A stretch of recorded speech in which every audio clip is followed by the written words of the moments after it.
She was just 20, quiet, loyal, the kind of daughter who held everyone else together, even while her own world fell apart. But what her family didn't know was that she had been betrayed not once, but 3 times, by her best friend, by her boyfriend, and by the man she once called Daddy. She had been carrying a secret, a pregnancy, a journal, and months of pain nobody noticed, until the day her body was found. At her funeral, everything came out. The affairs, the child her father hid, the relationships that crossed every moral line. And as the truth echoed through the church, her grandmother stood up from the second row, pulled out a gun, and brought the service to a deadly end. 2 were left dead, 1 behind bars, and a mother still holding the journal of a daughter who never got to speak out loud. Jacob Thurman and Danielle Banks were once seen as a godly couple, admired by many in their tight-knit Louisiana community. Their marriage, built within the church, was celebrated early on for its structure and spiritual alignment. But over time, the cracks beneath the surface widened, and what began as a well-aligned union slowly became a quiet, unresolved separation. Though there were no public scandals during the years they lived together, close friends noted the emotional distance. Jacob, often absorbed in religious and community roles, spent more time outside the home. Danielle, meanwhile, took on most of the parenting responsibilities, particularly as their only child, Ariel, grew older. By the time Ariel turned 16, Jacob and Danielle were no longer living under the same roof. The split was informal, never finalized in court, but clear. Jacob maintained his ministry activities, appearing regularly in church circles, while Danielle retreated from that world entirely. Ariel remained with her mother, but maintained occasional visits to her father, sometimes for weekends or holidays. Despite the separation, Jacob continued to project a sense of spiritual authority in public. He spoke at youth gatherings, counseled couples, and was known for quoting scripture when asked about family life. To many who saw him from a distance, he remained a model of discipline and moral standing. But for Danielle, the reality was far different. Their marriage, according to later interviews, had been strained by issues of control, emotional neglect, and secrecy. While nothing had ever been formally reported or publicly aired, Danielle's decision to distance herself from Jacob was described by one relative as the only way she could breathe. Ariel, caught in between, managed to navigate both spaces. She was soft-spoken, observant, and careful with her words. Those who knew her say she never showed resentment toward either parent. She maintained politeness around her father, affection toward her mother, and a quiet strength that masked whatever confusion she carried inside. To most outsiders, the family seemed peacefully split. No court battles, no restraining orders, just 2 former partners living separate lives, raising a daughter who, on the surface, seemed to be doing just fine. But the peace was only surface deep. The fractures beneath had never really healed. And the calm that surrounded this family for years was nothing more than a silence waiting to break. Kelsey James and Ariel Thurman had been close since childhood. From elementary school to early adulthood, they were often seen together, at school events, on weekends, in photos taken at family birthdays. By the time they were teenagers, the 2 were often described as inseparable. Their bond, according to those who knew them, was rooted in history. Kelsey had spent extended periods at the Thurman home growing up, even accompanying Ariel on some of her weekend visits to Jacob. To those around them, it was a friendship built on trust. But that trust would not last. Ariel began noticing changes in Kelsey's behavior sometime after turning 19. The shift was subtle at first: missed calls, vague answers, a sense of emotional distance. Kelsey, once an open book, became private and guarded. When Ariel asked about it, she reportedly brushed things off, blaming stress or school-related distractions. Later journal entries recovered after Ariel's death would confirm what had really been happening. Ariel had discovered that her best friend had been in a secret relationship with her father, Jacob Thurman. The timing of when it began remains unclear, but it had been ongoing long enough for Kelsey to give birth to a child. The child, whose paternity was not immediately known to those around them, had been born in another city where Kelsey had temporarily relocated during a school break. Ariel initially suspected the truth after noticing photos Kelsey tried to hide, changes in her schedule, and inconsistencies in what she shared.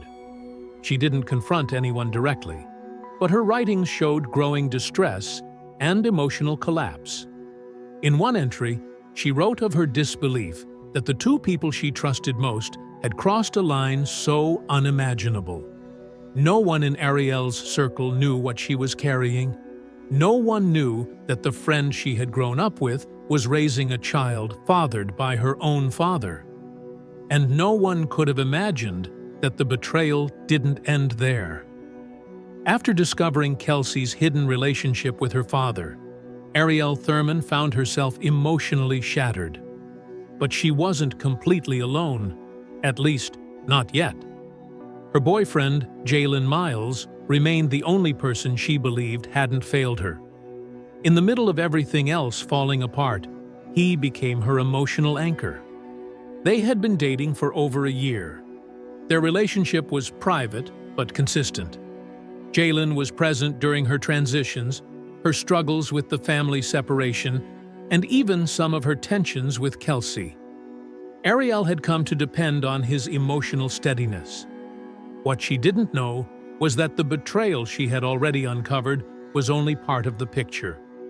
Through inconsistencies in Jalen's responses and accidental clues, deleted messages, quiet glances, and reactions that didn't match his words, Ariel began suspecting that something wasn't right.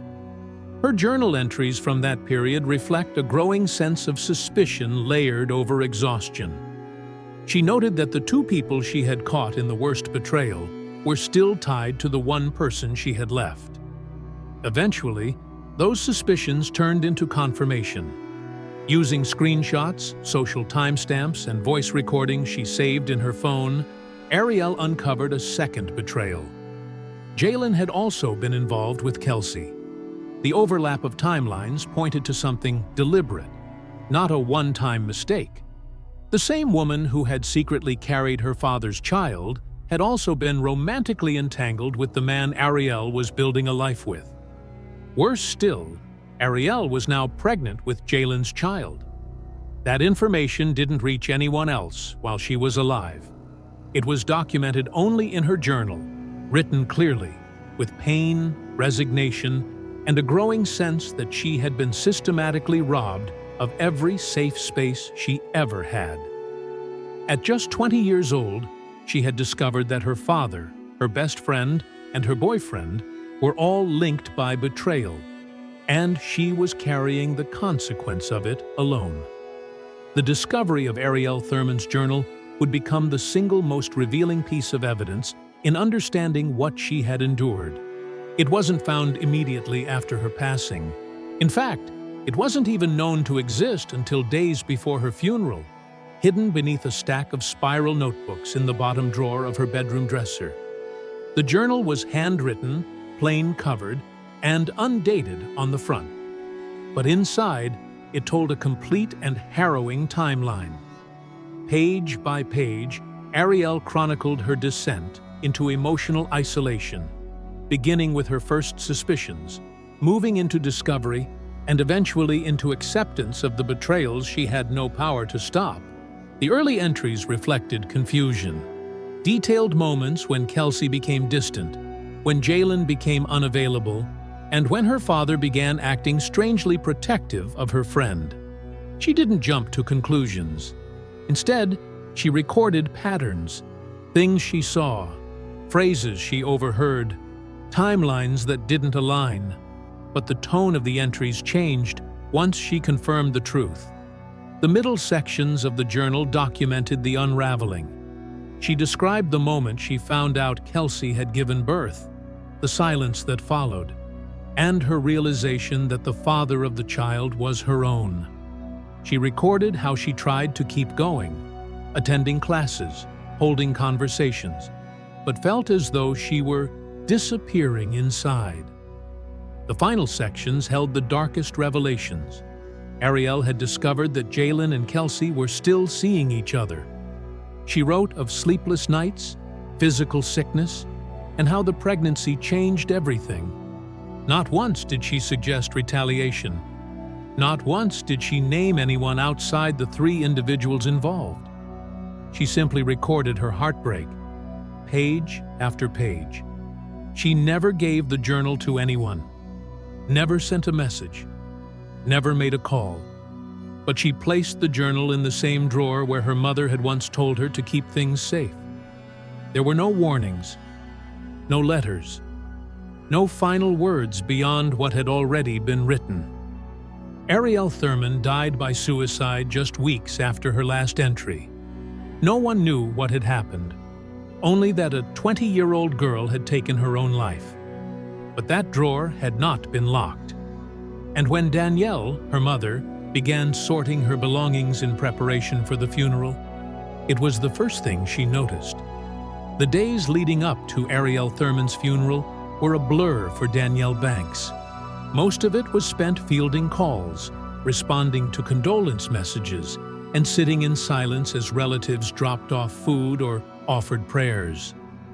But behind the calm gestures was a mother haunted by questions she couldn't answer. There had been no note, no warning signs. Ariel had seemed tired in recent months, but not broken. She had still gone to class, still smiled at the occasional family dinner. Danielle assumed she was adjusting to the usual weight of young adulthood: relationships, academics, identity. But now, in the quiet of her daughter's room, everything felt different. It was during a routine cleaning, gathering outfits, setting aside photos for the funeral table, that Danielle noticed the drawer. It was stuck slightly, as if something had shifted inside. When she pulled it open, she found the journal sitting neatly at the back, hidden beneath a stack of old class notes and sketch pads. What began as curiosity quickly turned to devastation. Danielle sat for hours, reading.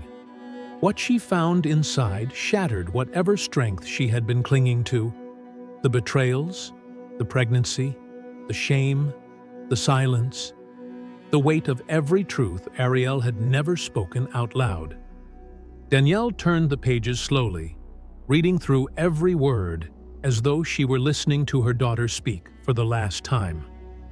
By the time she closed the journal, Danielle understood one thing clearly. Her daughter had died carrying everyone's secrets but her own. And now, the only thing left to do was make sure those secrets didn't stay buried with her. Danielle didn't make a scene. She didn't call anyone.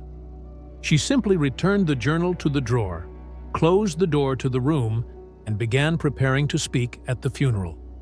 What no one knew was that her speech wasn't going to be a eulogy. It was going to be the truth. The chapel was nearly full. Friends, church members, former classmates, and extended family all came to say goodbye to Ariel Thurman. Her photo sat at the front of the altar, framed by soft white flowers and a small display of candles. There were no posters, no long programs, just a simple service for a girl everyone believed had quietly lost her battle with depression. Jacob Thurman sat near the front row, surrounded by members of his congregation. He had not spoken publicly since Ariel's death, but had made a brief appearance at the family home days earlier, quietly offering to help with the service. He wore a dark coat and carried a Bible. Most believed he was grieving in silence, as any father would. Kelsey was also present. She sat further back, with her head low and a toddler on her lap. Most guests didn't recognize her. Fewer still knew her connection to Ariel's father. Jalen arrived late and stood near the side aisle. His expression was unreadable. He didn't speak to anyone, avoided eye contact, and remained still throughout the early parts of the ceremony. When Danielle Banks was called to speak, there was no sense that anything unusual would follow. As Ariel's mother, it was expected that she would deliver a farewell, a memory, a reflection, a few final words. But what Danielle held in her hands was not a eulogy. She stepped forward, unfolded a copy of Ariel's journal pages, and began to read. What followed was a list of truths no one in the room was prepared for. Names, timelines, hidden relationships. A child. Danielle's voice remained steady, but the content shook the room. Every betrayal Ariel had recorded was spoken aloud, one line at a time. Jacob's face changed first. Witnesses described him as frozen, lips tight, jaw clenched. Kelsey began to cry before the reading was halfway through. She held the child tightly, shoulders shaking. Jalen didn't move. No one interrupted. No one asked Danielle to stop. The chapel, once filled with quiet sorrow, had turned into something else entirely. A space no longer mourning, but listening to the final truth of a girl who never had the chance to speak for herself. By the time Danielle finished, the silence in the room was heavy. Some guests stood. Others sat in stunned disbelief. But what no one saw, until it was too late, was the woman rising slowly from the second row, hand in her purse. And within seconds, the funeral turned from a confession to something far worse. Glattis Banks had not spoken a word since the service began. She had entered the chapel quietly, sat beside her daughter, and kept her eyes on the floor throughout most of the ceremony. At 72, she had witnessed more than most, but nothing had prepared her for what she heard inside that church. She had never approved of Jacob Thurman. Not when Danielle first brought him home, not when they married, and not after the separation. To her, something had always felt off, but she had kept her thoughts mostly to herself, especially for the sake of her granddaughter.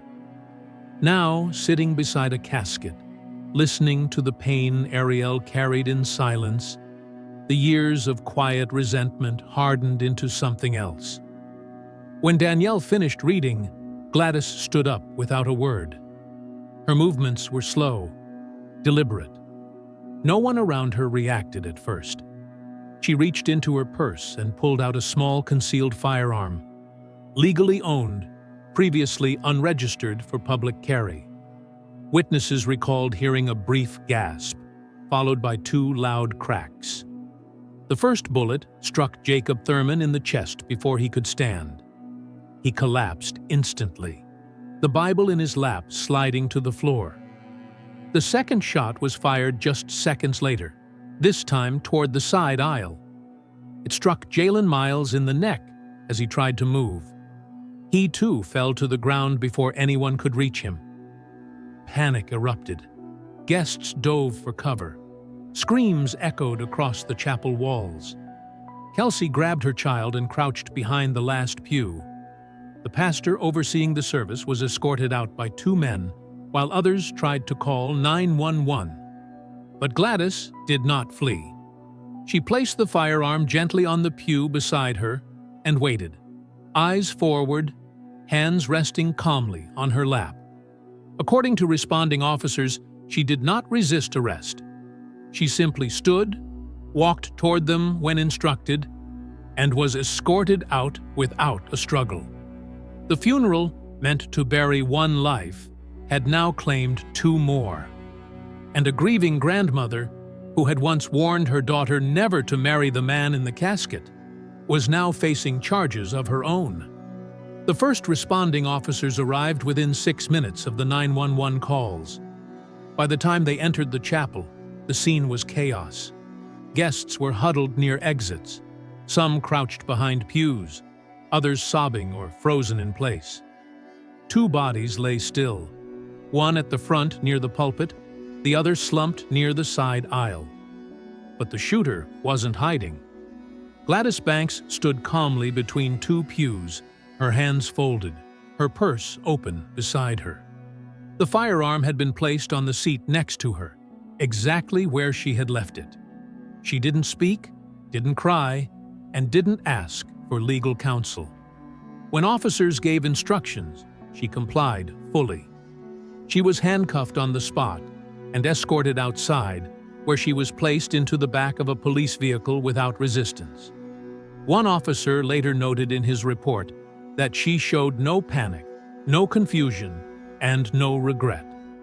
Inside the chapel, paramedics confirmed both Jacob Thurman and Jalen Miles were deceased. One had been shot in the chest, the other in the neck. Deaths were pronounced on the scene. Forensic teams began processing the area immediately.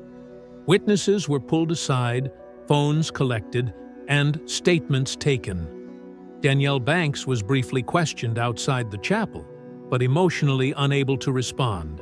She was escorted away by 2 relatives. Kelsey James was also taken into protective custody for questioning, along with the infant she held. She provided an initial statement under observation, confirming what was heard during the service and her relationship with both men involved. The journal, still in Danielle's possession, was secured as evidence. News of the shooting did not make national headlines, but it spread quickly through the local community. 2 men killed at a funeral, a grandmother in custody, and a journal that revealed the tangled web beneath it all. Glattis was formally booked later that evening. She was charged with 2 counts of second-degree murder and held without bail. A psychological evaluation was ordered immediately. According to court records, she remained silent through processing and did not request legal representation until prompted. The funeral service, once meant to close a chapter, had only opened another, and the criminal case that followed would force a courtroom to revisit every betrayal spoken aloud beneath stained glass just hours before. The trial of Glattis Banks began 4 months after the shooting. The courtroom was quiet, the audience limited, and media coverage intentionally restricted at the request of the family. The presiding judge allowed cameras only for opening statements and sentencing. The rest unfolded behind closed doors. Glattis faced 2 counts of second-degree murder. Her legal team entered a plea of not guilty by reason of diminished responsibility, citing emotional trauma and prolonged psychological strain. They argued that years of repressed frustration, coupled with the shock of her granddaughter's suicide and the revelations at the funeral, led to an extreme and uncharacteristic response. The prosecution, however, focused on premeditation. They presented evidence showing that the firearm had been in her possession long before the funeral and that she had chosen to bring it into a public space. They argued that while the emotional weight was undeniable, the decision to use deadly force was deliberate. Witnesses were called one after another. Danielle testified briefly. She confirmed that her mother had never mentioned any intention of violence, but admitted that Glattis had always distrusted Jacob, even before the marriage. She spoke softly and avoided looking in her mother's direction during her statement. Kelsey was called under subpoena. Her appearance in court was brief, heavily protected, and emotionally strained. She confirmed the affairs, the child, and the silence that followed. She did not defend the relationships, but maintained that she never expected the situation to escalate into violence. The journal was admitted as part of the emotional context of the case, but not as justification for murder. The judge instructed the jury to consider its content only in relation to motive, not as cause for legal exemption. When Glattis was offered the opportunity to speak, she declined. She stood with her hands folded and remained silent. After deliberation, The jury returned a mixed verdict. Glattis Banks was found guilty on both counts of second-degree murder, but with a strong recommendation for leniency due to emotional duress, clean history, and advanced age. She was sentenced to 18 years in a state correctional facility with eligibility for medical parole after 12. No outburst followed the ruling. No reaction from Glattis. No statements from the family. Only silence.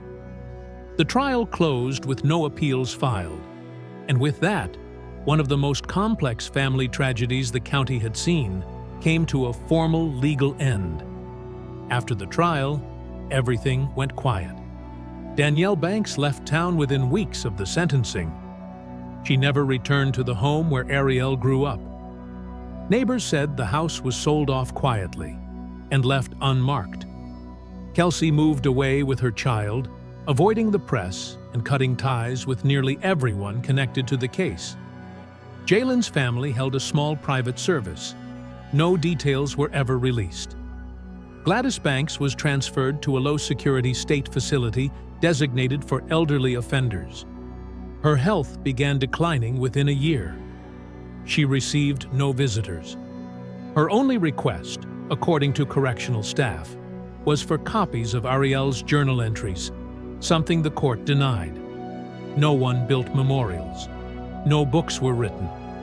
And in the end, a family collapsed under secrets that were never meant to stay buried. She died with her truth trapped in a journal. If betrayal could kill, this case proved it.